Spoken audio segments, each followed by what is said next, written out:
네, 코로나19 신규 확진자가 전날보다 58명 늘었습니다. 해외 유입 사례와 지역 감염자가 각각 46명, 12명인데요. 하루 감염자는 전날 113명의 절반으로 줄었지만 해외 유입이 계속되면서 방역 당국이 긴장하고 있습니다. 네, 전문가와 관련 내용 짚어보겠습니다. 유병욱 순천향대 서울병원 교수와 함께하겠습니다. 어서 오세요. 어서 오십시오. 네, 신규 확진자가 60명에 육박을 했고 일단 해외 유입 부분부터 먼저 보면 이라크에서 귀국했던 근로자들이 이제 진단 검사를 전부 받았는데 75명이 확진을 받았습니다. 아무래도 이 영향이 있다고 봐야겠죠. 그렇습니다. 그렇지만 우리가 보호해야 되는 대한민국 국민이고 이라크 건설 현장에서 일하시는 분들이 아무래도 이라크는 전후 복구 상태에서 공중보건이라든지 코로나19에 대해서 대처하는 능력이 많이 떨어지기 때문에 대한민국 정부에서도 현재 도와주고 있는 입장이라서 빠르게 귀국하셔야 되는 게 맞습니다. 예. 앞으로도 지금 재검 중인 분도 몇 분 계신데요. 그중에서 몇 분 정도 더 양성이 나오겠지만 그 양성받은 분들이 지역 사회로 퍼질 가능성은 거의 없으니 국민 여러분을 안심하셔도 될 것 같습니다. 알겠습니다. 부산항 러시아 선박과 관련해서 우려했던 2차 지역 감염이 현실화가 되고 있는 것 같습니다. 수리공들이 대거 확진 판정을 받았고 그 이후에 밀접 접촉자로 분류됐던 지인도 역시 확진 판정을 받았는데요. 지금 현재 밀접 접촉자가 150여 명이나 되지 않습니까? 자, 이런 상황에서 추가로 확진자가 더 나올 가능성 어느 정도로 보십니까? 제가 그래서 이라크에서 들어오신 건설 노동자분들 예. 같은 경우는 안심하셔도 좋습니다 말씀 먼저 드린 이유가 우리가 소 잃고 외양간을 고친다는 표현이 있는데 소를 잃고도 외양간을 고치지 못한다면 다시 일이 발생할 수 있다고 봅니다. 이 항만 검역 관련해서는 공항 검역과는 달리 부족함이 있었다고 우리가 밝혔고 거기서 조치가 있었음에도 불구하고 이 항만 또는 선박이라고 하는 특수 상황에서 선박을 수리하거나 또는 음식물을 두기 위해서 대한민국 국적의 국민들이 승선하는 경우에도 꼼꼼하게 항만 또는 비행기를 타는 것처럼 관리를 해야 되는데 그러지 못했다는 게 드러나는 순간입니다. 해외에서 유입되는 사례에 대해서는 보통 비행기에서 들어오는 경우 많이들 긴장을 하시지만 우리 이라크에서 들어오신 분들 경우 봐도 확진을 받게 되면은 경중에 따라서 또는 고위험군에 따라서 의료기관 또는 생활치료기관으로 가시고 증상이 없고 음성 판정을 받은 분들도 14일간 관리되는 곳에 있으면서 혹시나 발견될 수 있는 지연 양성 사례를 확인할 수 있습니다. 하지만 항만인 경우에는 배가 들어왔다가 일을 보고 또 나가고 이 또 물을 구하거나 음식물을 구하고 수리를 위해서 들어오는 경우에 이렇게 집단 접촉을 할 수 있음을 미리 인지를 하고 거기에 대해서 관리가 필요하다고 여러 차례 얘기가 됐는데도 구멍이 보였다는 것에 실망스러운 부분이 좀 있고요. 다만 우리나라는 일요일, 주말 상관없이 빠르게 진단검사가 진행되기 때문에 이 검사가 진행되는 분들에 대해서 관리를 잘해서 2차, 3차의 피해가 없었으면 하는 것이 저의 바람입니다. 그래서 이제 정부도 항만 검역을 강화하기 위해서 뭐 음성 확인서라든지 이런 추가 대책을 내놓고 있는 상황인데 지금 방역 당국이 그 러시아 선박 환경 검체를 조사를 했는데 베개에서도 바이러스가 검출됐다고 하거든요. 지금 이런 부분은 기존에 이제 음성 판정을 받았던 선원들도 혹시 추가로 감염될 가능성이 있는 건 아닌지라는 생각도 들게 하거든요. 어떻게 보십니까? 우선 코로나19 바이러스에 대해서는 우리나라 국민 여러분들도 많이 인지를 하세요. 바이러스가 일단 무생물이지만 생명체와 결합되면 자기 복제를 일으키면서 문제를 일으킬 수 있다. 보통 우리가 몇 주 전에는 공기 전염 얘기가 많이 나왔었습니다. 근데 이제 에어로졸이라고 하는 공기 전염은 정말 무섭죠. 영화에 나오는 얘기죠. 공기를 타고 바이러스가 돌면 어마어마한 환자분들이 발생을 할 텐데 그렇지 않다는 것을 우리 국민들도 알고 있습니다. 비말은 크기가 크고 에어로졸 공기 감염은 작다는 거죠. 즉 베개에서 바이러스는 발견될 수 있고요. 그 외에도 이 배 안에서 얼마든지 발견될 수 있습니다. 따라서 배를 타기 전에 대한민국 같은 경우는 배를 승선하시는 모든 승선원분들이 코로나19 검사를 받게끔 진행이 되고 즉 코로나19 음성이 된 사람들 배 안에서 마스크 쓰는 분들이 안 계시겠죠. 그렇기 때문에 우리나라에 많이 들어오는 선박을 갖고 있는 국적의 나라에도 너희 나라에서 비행기 또는 배를 타기 전에 코로나19 검사를 해서 배 안에서 교차 감염이나 중복 감염이 되지 않을 수 있도록 우리가 요청을 하는 것이고요. 우리 국민 여러분들께서는 배에서는 당연히 베개뿐만 아니라 여러 군데에서도 바이러스가 나오지만 거기에 승선하신 대한민국 분들이 격리가 잘 되고 검사 받는다고 하면은 그걸로 인해서 국가의 피해가 되는 경우는 없다라고 이해하시면 좋을 것 같습니다. 알겠습니다. 예. 비행기보다는 선박이 조금 더 우려가 되는 상황인데 또 하나 좀 걱정되는 게 제2의 러시아 선박 사례가 또 나오지 않을까라는 걱정이 듭니다. 지금 방역 당국에서는 선박과 위험 국가의 입국자에 대해서 검사를 한 번 진행하고 있었는데 이제 2번 진행하겠다라고 밝혔습니다. 그런데 이렇게 검사를 통해서 발견하는 거 말고 원천적으로 좀 대비할 수 있는 방법이 없을까요? 사실 원천적인 것은 이 코로나19 사태를 시작하면서 나왔던 원론적인 질문이죠. 모든 걸 다 닫아야 되느냐. 예를 들어서 남태평양에 있는 섬나라의 어떤 나라는 한 번도 환자가 발생한 적이 없다라고 얘기하는 나라가 있습니다. 근데 그 나라는 코로나19 사태 이후에 어떤 비행기도 배도 들어간 적이 없거든요. 그렇지만 우리나라의 총리님께서 밝히셨지만 대한민국은 무역과 교육을 통해서 발전하는 나라이기 때문에 완전히 닫기는 어렵고요. 다만 지금 나라, 우리 외교적으로 그 나라의 양해를 받고 이 우리나라에 들어오는 환자에 대해서 검역을 아주 강화해서 들어오기 좀 까다롭게 하는 것이 우리가 할 수 있는 것입니다. 하지만 우리가 3월, 4월 달에는 인천공항으로 들어오는 내 외국인에 대해서 바로 즉시적인 전수조사를 했는데요. 지금 현재는 72시간 안에 검사를 진행하게 하고 있었습니다. 그 부분에 대해서 방역 강도를 좀 더 높이고 그것을 통해서 교육과 국내로 유입되는 방역을 막는 방법이 고려되고 있는 것으로 알고 있습니다. 알겠습니다. 최근에 이제 해외 감염 사례가 이렇게 늘고 있지 않습니까? 그래서 그런지 이제 정부가 그동안 이제 방역과 의료 체계에 좀 부담이 있어서 해외에서 입국한 외국인 환자들에 대해서는 치료비를 본인이 부담하게 하겠다, 이걸 추진하겠다라고 밝혔거든요. 이 부분은 저희가 좀 어떻게 해석을 해봐야 되겠습니까? 좀 초기에 국내에 들어왔던 외국인 분들은 사실 국적은 외국인이나 대한민국 국민으로 제2 국민 또는 우리가 교포라고 불리는 분들이 많았습니다. 예를 들어서 우리나라에서 가장 많은 교포를 갖고 있는 나라가 이제 미국 아닙니까? 미국 국적이지만 대한민국 사람이 들어오는 경우에 그런 분들에 대해서 의료비를 바로 묻는 것에 대해서 나라나 또 의료진 당국에서도 문제가 있다고 생각했을 수 있습니다.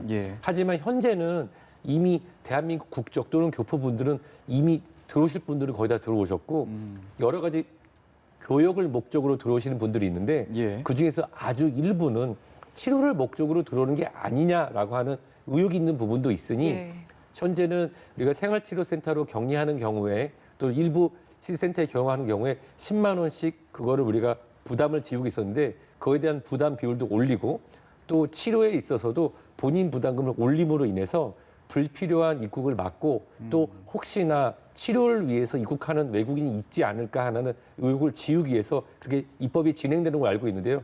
저는 개인적으로 환영하는 바입니다. 자, 이제는 지역 감염에 대한 이야기를 좀 나눠보죠. 지난 20일 이후에 닷새 동안 지역 발생 확진자가 20명에서 30명대였습니다. 그러다가 10명대로 떨어졌는데 산발적인 감염이 계속되고 있는 상황이지 않습니까? 이런 현상으로 미뤄봤을 때 지역사회 안에서 조용한 전파가 계속해서 이뤄지는 게 아닌가라는 생각이 드는데요. 예를 들어서 코로나19가 우리 몸에 어떤 영향을 미치는지 대략적으로 압니다. 가장 큰 나쁜 요인이 고령. 죄송합니다. 사실 나이 드는 것도 서러운데라는 표현을 하시는데 두 번째가 이제 만성 관리 질환들, 고혈압이나 당뇨와 같은 질환인데 이러한 고령이나 만성 질환을 갖고 계신 분들이 아닌 젊은 층에서 만약에 코로나19 감염이 진행된다고 하면은 증상이 없는 경우라고 하면 우리가 알 방법이 없습니다. 현재로서는. 전 국민을 조사하지 않는다면요. 보통 우리가 산불이 난 다음에 잔불이라고 하는 것이 있습니다.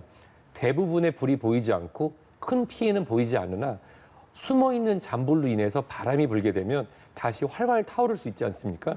말씀 주신 것처럼 현재도 지역사회에 조용한 감염이 진행되고 있고 그것이 만약에 젊은 층의 무증상 확진자들을 통해서 본인이 언제 노출됐으며 증상도 없고 본인도 모르는 사이에 사라지는 군들이 있다고 한다고 하면 충분히 조용한 감염이 있다고 가능하고요. 아직도 우리가 얘기하는 깜깜이 감염은 5% 이상이기 때문에 충분히 가능한 상황입니다. 그러니까 조용한 전파에 대한 위험성은 늘 이제 존재를 하지만 그에 맞춰서 이제 정부도 지역 감염 통제를 잘 하고 있으니까 좀 그거는 생각을 해봐야 될 것 같습니다. 말씀해주신 것처럼 이제 고령자이거나 만성 질환인 경우에 이제 고위험군으로 분류가 되는데 대전에서 70대 환자가 안타깝게 사망을 했습니다. 이 환자 같은 경우에 이제 당뇨와 고혈압을 앓고 있었는데 아무래도 고위험군이었기 때문에 뭐 감염을 대비한다든지 치료에 있어서 어려움이 있었겠죠. 그렇습니다. 보통 우리 학생들이 중간고사나 기말고사를 공부할 때 벼락치기라는 그런 표현을 쓰잖아요. 예. 제가 환자분들한테 그런 표현을 씁니다. 저는 이제 가정의학과 의사다 보니까 예. 고혈압이나 당뇨, 이상지질혈증, 갑상선 기능 저하증이나 우리 고령에 관련된 면역에 관련된 질환은 꾸준하게 관리를 함으로써 그것의 효과를 보게 됩니다. 이건 벼락치기랑 다르거든요. 예. 안타깝게도 바이러스의 활동력이 더 올라갈 것으로 생각되는 10월, 11월, 12월이 되면은 인플루엔자 계절성 독감과 더불어 이 코로나19에 정말 진짜 2차 대유행이 올 가능성이 굉장히 높습니다. 아하. 따라서 대형 병원, 저도 대학병원에서 근무하지만 큰 병원에 갈 것이 아니라 본인의 고혈압, 당뇨, 이상지질혈증 같은 만성관리 질환을 동네 병원의 1차 의료 의사와 지금부터 차근차근 관리를 해서 치료 목적, 당화혈색소는 7.0 이하, 혈압은 130 이하, 고지혈증, 나쁜 콜레스테롤은 120 이하 이렇게 본인의 목표를 갖고 체중 조절하면서 그리고 우리가 충분히 면역을 키우기 위한 예방접종을 1차 의료를 하고 있는 동네 병원에서 지금부터 준비하셔야 된다는 메시지를 이해하시는 게 좋을 것 같습니다. 예. 알겠습니다. 교수님들께서 출연하실 때마다 늘 강조하시는 게 개인위생을 잘 지켜라, 그리고 마스크 착용에 신경을 써라, 이런 말씀을 늘 해주셨는데, 그럼에도 불구하고 마스크 착용 문제로 승객들이 대중교통에서 실랑이를 벌이는 일들이 굉장히 많았습니다. 이에 따라서 서울시가 다음 달 3일부터 또타 지하철이라는 앱 신고 기능을 도입한다고 하는데요. 신고를 하게 되면 구체적으로 어떤 조치가 이루어집니까? 실제로 현재까지는 이것을 어떤 입법을 통해서 강제하는 것이 아니라 공무집행 방해라든지 또는 그것에 대한 행정 지연에 대한 방해에 대해서 아주 약한 제재를 가하고 있었는데요. 예. 현재 입법이 진행되는 입법부에서는 이러한 것에서 신속한 입법을 통한 강제성 그리고 경찰이 실질적으로 법 집행을 할 수 있는 부분이 필요합니다. 1918년 샌프란시스코 트리뷴에 나온 기사가 생각나는데요. 예. 그때가 바로 우리가 얘기한 스페인 독감이 있던 시절입니다. 예. 이 샌프란시스코에 전철을 타거나 또는 극장에 들어가거나 다중이용시설에 들어갈 때는 마스크를 착용해야 되고 착용하지 않는 경우에는 구금이 가능하다라고 하는 그런 기사가 나왔던 것이 생각이 나는데요. 예. 이런 PCR 검사라든지 또는 예방접종이 없던 시기에도 전 세계적으로 5천만 명 이상의 사망자가 발생했던 스페인 독감 때도 마스크 쓰기와 사회적 거리 두기로 그걸 이겨냈거든요. 예. 근데 그것을 어긴다는 것은 이거는 정신건강의학적으로 문제가 있거나 또는 이것은 사회적 안전을 위비하는 위법 상황이기 때문에 법에 준하는 그런 처벌이 진행돼도 국민적인 동의를 얻는 데는 전혀 문제가 없을 거라고 생각됩니다. 예, 그럼 이 기능이 도입되면 국민들이 마스크 착용을 하는데 좀 도움이 될까요? 우리가 이 파파라치 제도라는 게 있죠. 이 제도에는 장점도 있고 어떤 단점, 부작용도 있었지만 그것을 진행하고 나서 뭐 신호를 더 잘 지킨다든지 또는 최근에 사회적 약자와 어린이들을 보호하기 위한 민식이법이라고 하는 이 스쿨존에 관련된 법률이 진행이 되면서 경각심이 올라간 것은 사실입니다. 예. 따라서 공공의 안전을 위하고 2차 대유행을 준비하기 전에 이러한 시스템이 도입되는 것은 국민의 한 사람이고 또 제가 의료인으로 환영하는 바입니다. 예. 사실 강제하지 않고도 방역 수칙이 잘 지켜지면 좋을 텐데 말이죠. 지금 저희가 계속 이제 소개해드렸던 내용인데 탈북민이 군사분계선을 넘어서 다시 이제 북한으로 넘어갔는데 이분이 이제 코로나19로 의심되는 사람입니다. 북한 입장에서는 계속해서 코로나 환자가 없다라고 발표를 해왔기 때문에 뭐 아무래도 깜짝 놀랄 수밖에 없을 일이었던 것 같습니다. 저는 의학적으로 두 가지 의문이 들었었는데요. 첫 번째는 코로나19 의심이라고 하는 것이 그분께서 당국에서 관찰했을 때 유증상자로 분류를 해서 격리를 하고 격리를 통해서 북한 주민, 특히 개성 지역의 주민들을 보호하기 위해서 완전 봉쇄를 진행한 부분은 의학적으로 볼 때 봉쇄령은 적합하다고 봅니다만 예. 그 현재 뭐 정확하게 어떤 분인지 확인은 안 되지만 북으로 넘어간 것으로 확인되는 분이 국내에서 확진자로 구분이 되거나 검사 중인 분이라고 하면은 이거는 방역에 구멍이 난 거니까 굉장히 큰 일이죠. 예. 하지만 검사를 받았던 분이라고 생각되지는 않습니다.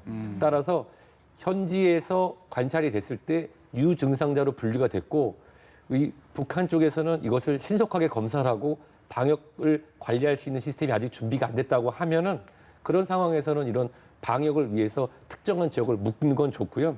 좀 안타까운 것은 인도주의 차원에서는 북한에서도 앞으로 겨울을 진행하기 전에 이런 검역 시스템을 충분히 가짐으로써, 왜냐하면 우리가 이것이 에어로졸로 감염이 되는 것은 아니지만 인접한 국경을 갖고 있기 때문에 그런 경우에는 우리 북한 또는 남한의 상호 국민, 주민들이 감염이 될 수 있기 때문에 북한의 인도주의적인 차원에서의 이런 진단 시스템의 지원은 저는 개인적인 생각으로 필요할 것이라고 생각됩니다. 예. 알겠습니다. 네, 지금까지 유병욱 순천향대 서울병원 교수와 함께 이야기 나눠봤습니다. 고맙습니다. 고맙습니다.